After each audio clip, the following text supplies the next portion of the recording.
नमस्कार। प्रदेश नम्बर 1 डायरीमा यहाँहरूलाई हार्दिक स्वागत छ। म उषा किरण। साप्ताहिक रूपमा प्रसारण हुने यो प्रदेश नम्बर 1 डायरी लिएर हामी सधैँ यही समयमा उपस्थित हुने गर्छौं। डायरी अन्तर्गत प्रदेश 1 मा भएका राजनीतिक, सांस्कृतिक, आर्थिक, पर्यटन लगायत विकास निर्माणका विभिन्न गतिविधिहरू प्रस्तुत गर्ने गर्छौं। साथै कोभिड-19 का गतिविधिहरूलाई पनि कार्यक्रमको विषयका रूपमा प्रस्तुत गर्दै आएका छौं। आज पनि हामी यिनै विविध विषयवस्तुहरूका साथ उपस्थित भएका छौं। सुरुमा आजका कार्यक्रमका विषयवस्तुहरू।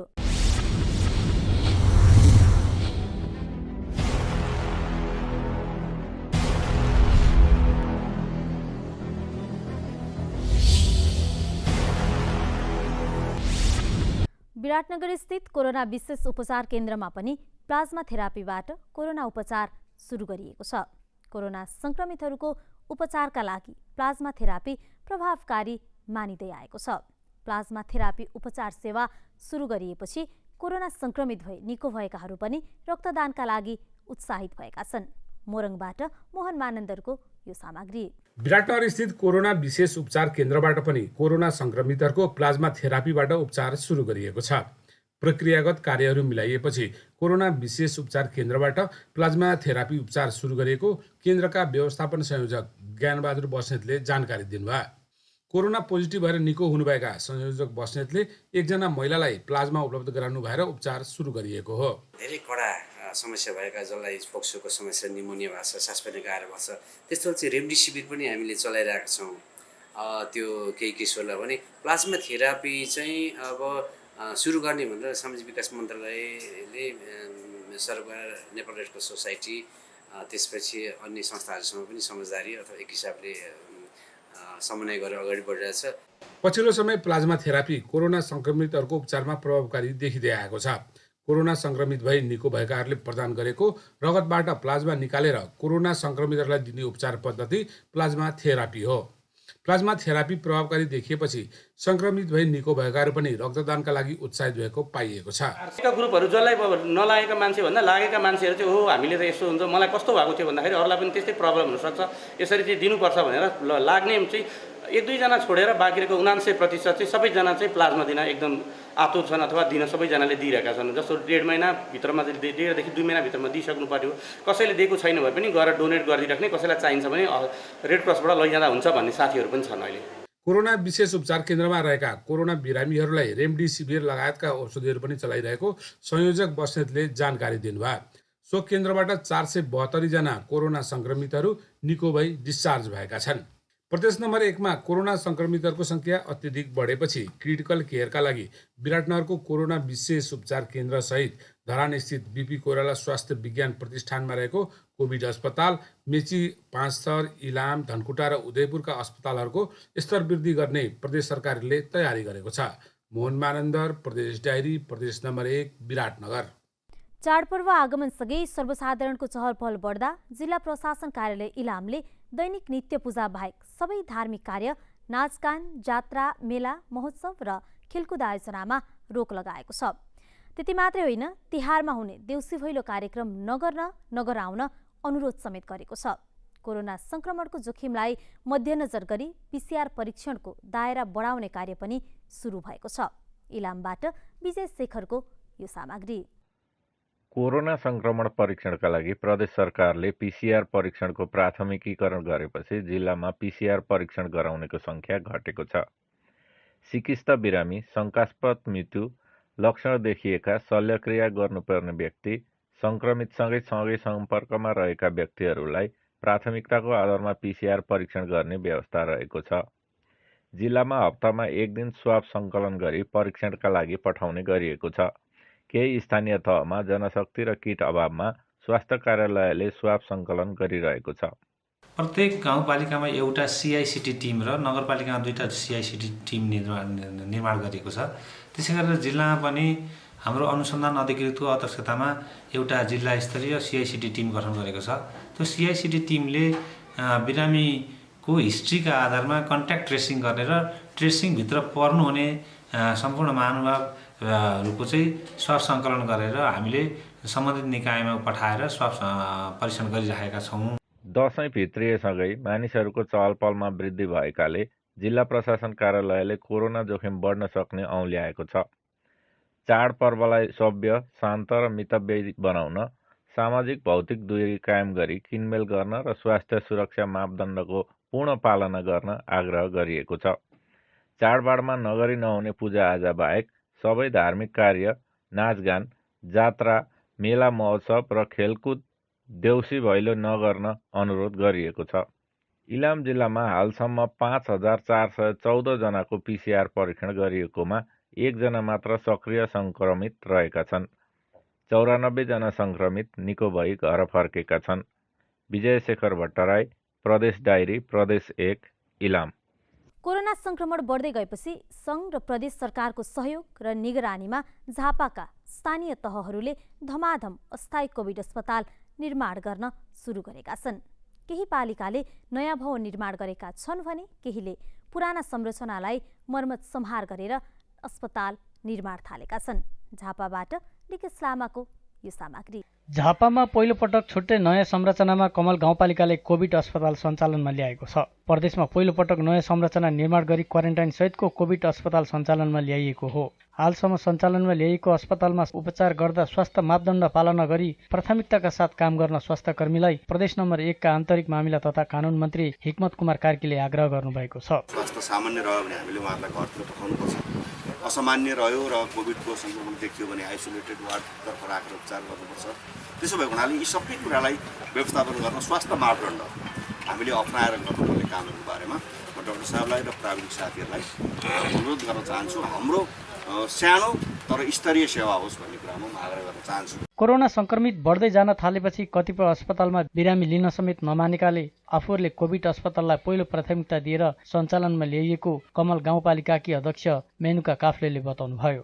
क्वारेन्टाइनलाई पनि यहीँ राख्नुपर्छ। जम्मा 36वटा बेड यहाँ भएको हामीले चाहिँ क्वारेन्टाइन राख्ने, मासतिर हामीले चाहिँ कोभिड अस्पताल राख्ने भन्ने निर्णय गर्यौँ। यस्तै अन्य पालिकाले समेत पुराना संरचनालाई मर्मत गरी आवश्यक जनशक्तिहरू धमाधम नियुक्ति थालेका छन्। दमक अस्पतालले 15 बेडको कोरोना अस्पताल सञ्चालन गर्दै आएको छ। संक्रमित अझै बढ्दै जान थालेपछि पुनः अर्को हंसेदुम्से सामुदायिक वन क्षेत्रमा रहेको पुरानो भवनलाई मर्मत गरी 30 जनाको उपचार गर्न सक्ने गरी अस्पताल निर्माण भइरहेको छ।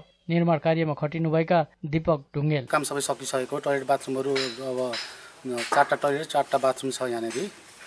यो बाहिर बन्दै गरेको हाम्रो डाक्टर साहबहरू बस्ने रेस्ट गर्ने रुम बन्दैछ अहिले। झापाका 15वटा पालिका मध्ये केहीले कोभिड अस्पतालका लागि आवश्यक 1 जना MBBS डाक्टर सहित स्वास्थ्य सहयोगीको नियुक्ति गरिसकेका छन्। केहीले नियुक्तिको प्रक्रिया थालिसकेका छन्। यो सँगै संक्रमितको उपचारका लागि आवश्यक सुरक्षित क्षेत्र र भवन निर्माण थालेको स्थानीय तहले जानकारी दिएका छन्। निकेश लामा, प्रदेश डायरी, प्रदेश नम्बर 1, झापा।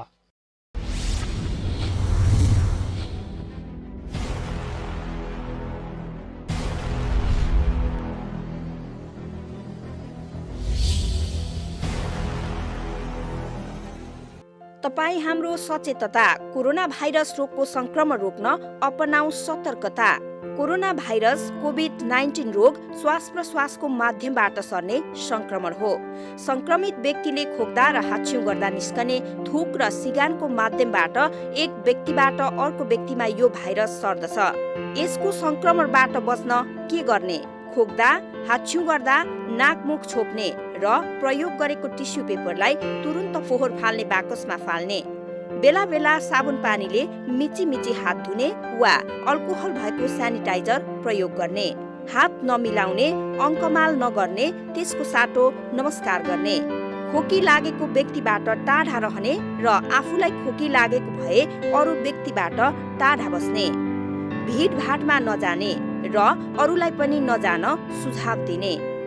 ध्यान दिनै पर्ने कुरा, ज्वरो आएमा, खोकी लागेमा र सास फेर्न गाह्रो भएमा तुरुन्त नजिकैको स्वास्थ्य केन्द्रमा सम्पर्क गर्नुहोस्। नआत्तियौं तर सतर्क रहौं। जनहितका लागि प्रदेश 1 सरकारको सन्देश।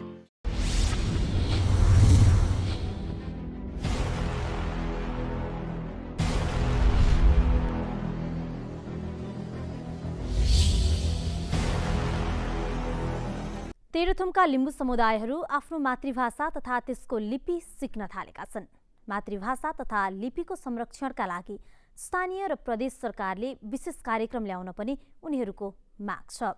धनकुटाबाट विदुर खवासको यो सामग्री। प्राचीन सभ्यतादेखि नै अस्तित्वमा रहेको भनिएको लिम्बूहरूको किराँत श्रीजङ्गा लिपि हराउँदै गइरहेको बेला तेह्रथुमको छत्तर गाउँपालिकाको पञ्चकन्यामा लिम्बू भाषा तथा लिपिको बारेमा सिकाउन सुरु गरिएको छ। विभिन्न राजनीतिक परिवर्तन भए पनि लिम्बू भाषा र लिपिलाई राज्यले संरक्षण नगरेको सरकारवालाहरूको गुनासो भइरहेका बेला छत्तर गाउँपालिकाको पञ्चकन्यामा लिम्बू भाषा तथा लिपिको बारेमा सिकाइ हुन थालेको छ।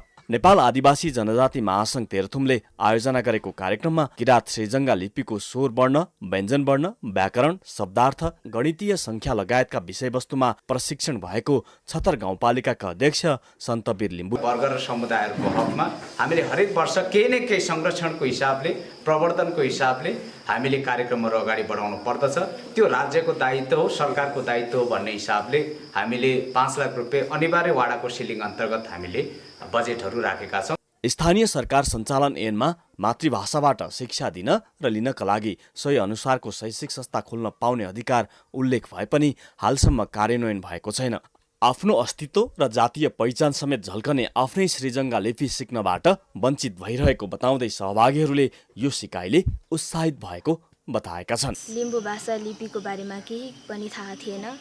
यस लिम्बू भाषा लिपि प्रशिक्षण कार्यक्रम लिइसकेपछि आफ्नो भाषा, कला, लिपि रहेन भने हामी लिम्बू जाति जस्तै हाम्रो अस्तित्व नै रहँदैन। लिम्बू जातिको बाहुल्यता रहेको तेह्रथुममा लिम्बूको मात्र 42% जनसङ्ख्या छ। किराँत सभ्यता अन्तर्गत आफ्नै भाषा, लिपि, संस्कार, संस्कृति रहेको लिम्बू जाति पूर्वको तेह्रथुम लगायत पाँचथर, ताप्लेजुङ, सङ्खुवासभा, धनकुटा र इलाममा सघन बसोबास गर्दै आएका छन्। हरेक जात जातिको भाषा र लिपि संरक्षणका लागि राज्यले ध्यान दिनु जरुरी देखिन्छ। विदुर खवास, प्रदेश डायरी, प्रदेश नम्बर 1, धनकुटा।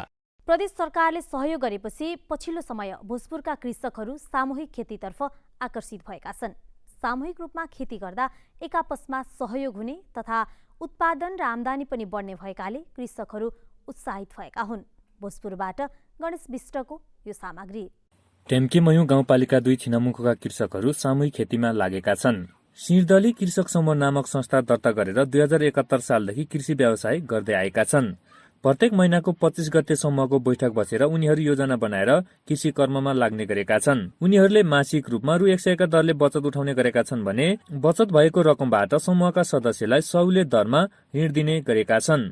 समूहमा मिलेर काम गरिरहेको भए पनि आफ्नो भवन नहुँदा भने समस्या भएको छ। मासिक रूपमा बैठक बस्नका लागि जिन भवन प्रयोग गर्न बाध्य रहेको उनीहरूको भनाइ छ। कृषि कार्यमा सबैजना लागेको भए तापनि हाम्रो आफ्नो कृषि भवन छैन।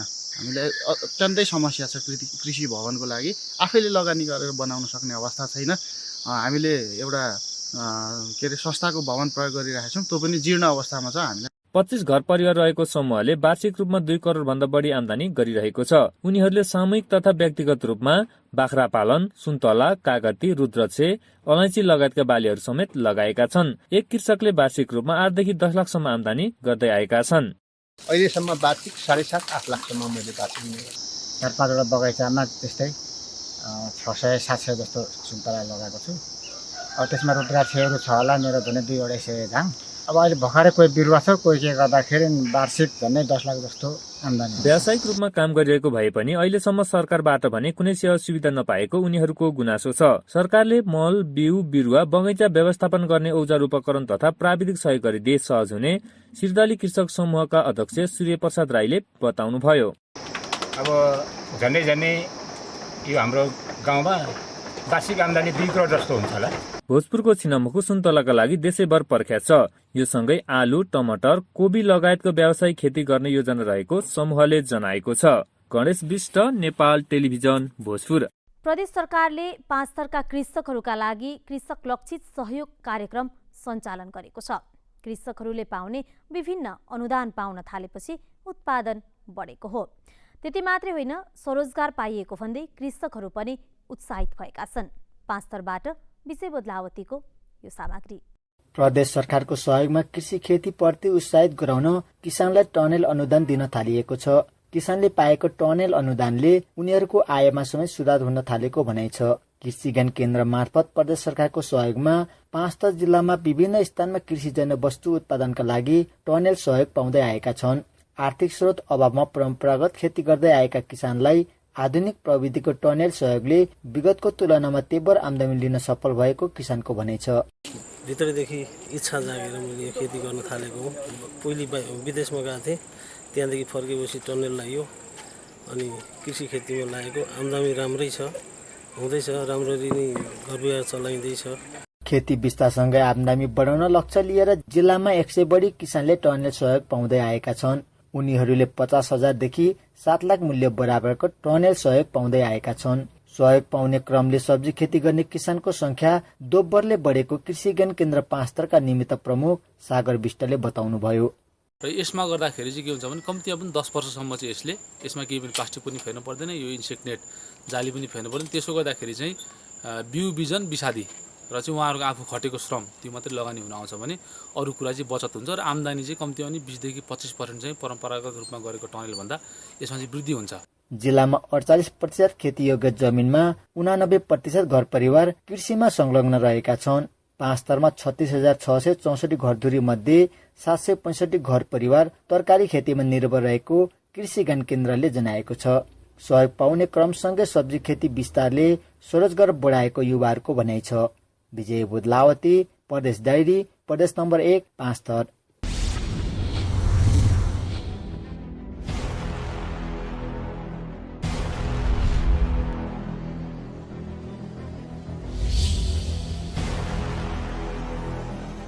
तपाई हाम्रो सचेतता कोरोना भाइरस रोगको संक्रमण रोक्न अपनाऊ सतर्कता। कोरोना भाइरस कोभिड-19 रोग श्वास प्रश्वासको माध्यमबाट सर्ने संक्रमण हो। संक्रमित व्यक्तिले खोक्दा र हाच्छिउ गर्दा निस्कने थुक र सिँगानको माध्यमबाट एक व्यक्तिबाट अर्को व्यक्तिमा यो भाइरस सर्दछ। यसको संक्रमणबाट बच्न के गर्ने? खोक्दा, हाच्छिउ गर्दा नाक मुख छोप्ने र प्रयोग गरेको टिस्यु पेपरलाई तुरन्त फोहोर फाल्ने बाकसमा फाल्ने। बेला बेला साबुन पानीले मिची हात धुने वा अल्कोहल भएको स्यानिटाइजर प्रयोग गर्ने। हात नमिलाउने, अङ्कमाल नगर्ने, त्यसको साटो नमस्कार गर्ने। खोकी लागेको व्यक्तिबाट टाढा रहने र आफूलाई खोकी लागेको भए अरू व्यक्तिबाट टाढा बस्ने। भिडभाडमा नजाने र अरूलाई पनि नजान सुझाव दिने। ध्यान दिनै पर्ने कुरा, ज्वरो आएमा, खोकी लागेमा र सास फेर्न गाह्रो भएमा तुरुन्त नजिकैको स्वास्थ्य केन्द्रमा सम्पर्क गर्नुहोस्। नआत्तियौं तर सतर्क रहौं। जनहितका लागि प्रदेश 1 सरकारको सन्देश।